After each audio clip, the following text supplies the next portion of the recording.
je vais vous parler de quelque chose de très spécial et de brutalement honnête. Pensez-vous que le marché de la séduction soit équitable? Soyons francs, il ne l'a jamais été, pas une seule seconde. Beauté innée, richesse familiale, statut social, diplôme, c'est ce que nous appelons la valeur, value. En termes de jeu, certains commencent la partie avec 5000 pièces d'or d'avance et des objets légendaires déjà équipés, tandis que d'autres sont sur la lane les mains vides, sans même de quoi s'offrir une potion. Quand on ressent cet écrasant décalage de valeur, on désespère. On se dit, cette personne est de niveau de challenger et je ne suis que bronze. Si je tente ma chance, je vais me faire rejeter. Ce défaitisme engendre deux tragédies, soit on abandonne et on reste, célibataire à vie, soit on fonce aveuglément, ce qui finit souvent en obsession toxique. Mais, les amis, quel est le moment le plus excitant de l'histoire de League of Legends? C'est la victoire par comeback, quand une équipe renverse une situation désespérée avec 10 000 gold de retard et détruit le Nexus ennemi. Le symbole de ce comeback, c'est T1. Aujourd'hui, à travers le match T1 contre KT du 23 janvier, je vais analyser la macro de séduction façon cirque, qui vous aidera à percer ce mur invisible et à détruire le Nexus de votre idéal. D'abord, regardons les 15 premières minutes du jeu. Le début de la Game 2 était clairement un scénario écrit par KT. Avec une composition forte en début de partie, KT a pris la priorité sur la botlane, a sécurisé le premier dragon et est resté un coup d'avance sur T1 dans la jungle. Il cassait constamment la macro de T1. À l'époque, les commentateurs disaient « KT a la priorité sur toutes les lignes, T1 ne peut rien faire ». Appliquons cela à l'amour. Cet idéal de « haute valeur » que vous convoitez est déjà entouré de concurrents capables. Tout comme il sécurise les dragons, ses rivaux offrent des cadeaux chers, affichent des voitures de luxe et utilisent leur éloquence pour séduire. Savez-vous quelle est la plus grosse erreur des célibataires ici? Ils se disent « je dois aussi montrer quelque chose » et forcent un combat sans être préparé. Ils lancent une attaque de confession soudaine ou réservent un restaurant hors de prix, tentant un échange de dégâts, trade, insensé. Le résultat est évident, vous vous faites solo kill. Vous êtes étiqueté comme une personne lourde et vous êtes effacé de l'esprit de cette personne. Le cœur de la macro de T1 ici est la survie. C'est l'esprit du « donne ce que tu dois donner » GLG. Si votre idéal dit nous sort avec quelqu'un qui semble mieux que vous, laissez faire pour l'instant. C'est leur avantage actuel. Votre tâche est de rester sous la tour et de farmer vos CS. Cela signifie, ne lâchez pas vos études, votre carrière ou votre santé. Si vous vous effondrez maintenant, la base du futur comeback disparaîtra. Tenir en amour signifie avoir la patience de protéger sa place sans perdre son estime de soi. Parlons maintenant du build d'objets pour le comeback. Si T1 a pu gagner, c'est parce qu'ils ont construit leur core item, objet clé, de façon constante durant la tempête. Pour combler le value gap, vous avez besoin de votre propre build. Le premier objet clé est une paire de bottes appelée propreté visuelle. Comme dans League où l'on ne fait rien sans vitesse de déplacement, un minimum de soins extérieurs est obligatoire en amour. Je ne parle pas de chirurgie esthétique. Une coupe de cheveux propre, des vêtements ajustés, une peau soignée, c'est l'étiquette de base envers l'autre et la façon la plus simple de dire « je suis quelqu'un qui sait prendre soin de soi ». Il vous faut ces bottes pour enfin avoir le droit d'entrer dans la portée d'attaque de l'autre. Le deuxième objet clé est une control ward appelée écoute et empathie. La capacité d'écouter sans interrompre et de lire les émotions derrière les mots est l'objet légendaire le plus cher du marché. La plupart des hommes perdent la partie en voulant offrir des solutions immédiates. À l'inverse, devenez la ward qui éclaire les zones d'ombre du cœur de l'autre.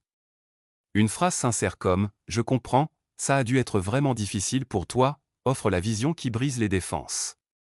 Le troisième objet clé est un objet de dégâts appelé professionnalisme et passion. La façon dont vous vous immergez dans votre travail ou votre passion brille comme une brillance, chine.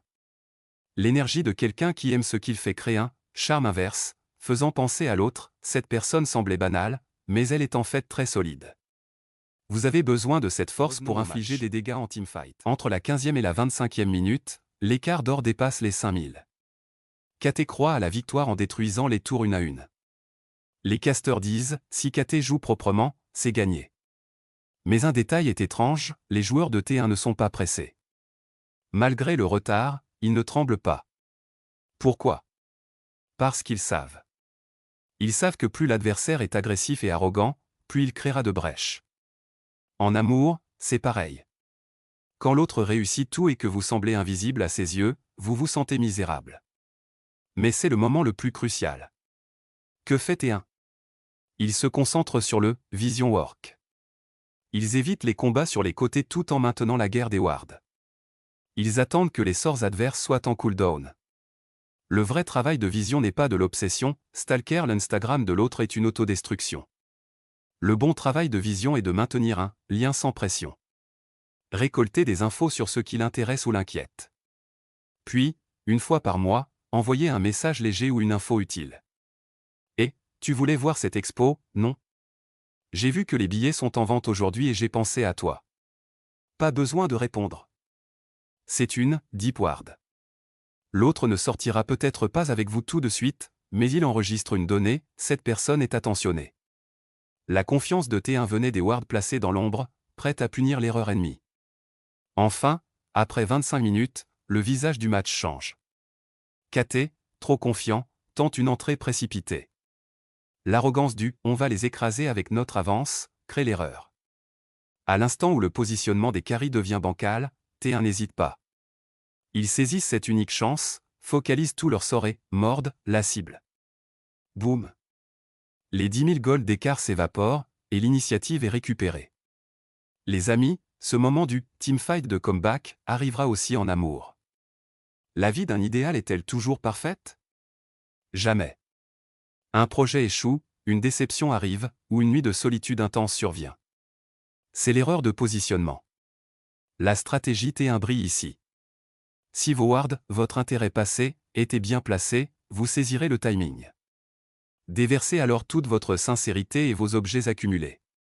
Les autres étaient là quand tu étais forte, mais moi je suis resté quand tu tremblais. Cette phrase est comme l'onde de choc de Faker. Attention! Le secret de T1, c'est la propreté. Ne soyez pas collant. Offrez le meilleur soutien sans poursuivre à l'excès, puis reprenez votre position. Ce calme discipliné poussera l'autre à réévaluer votre valeur. Attends, qui est cette personne? Je me suis trompé sur elle? Vient le point culminant, le dragon ancestral.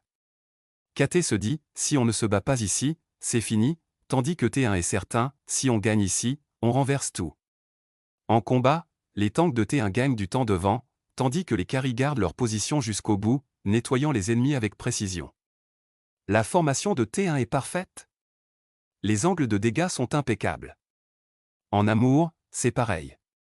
Au moment de la déclaration, présentez vos atouts de façon ordonnée. Pas de larmes ou de supplications, il faut un calcul de dégâts parfait qui transmet votre valeur avec calme. Finalement, ils ont pris l'ancestral. Le vent a tourné. La fin de match de T1 était académique. Pas de div risqué. Ils prennent le baron, poussent les sbires, calculent les temps de réapparition et pressent le Nexus. Sortir ensemble n'est pas la fin. Le Nexus, c'est le mariage ou la confiance permanente.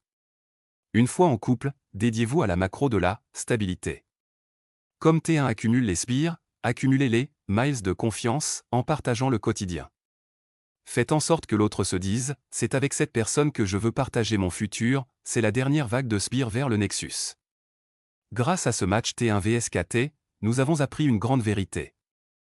On ne perd pas parce qu'on est derrière au début. Le value gap n'est pas une raison d'abandonner. KT avait un plan parfait, mais a échoué dans l'exécution finale.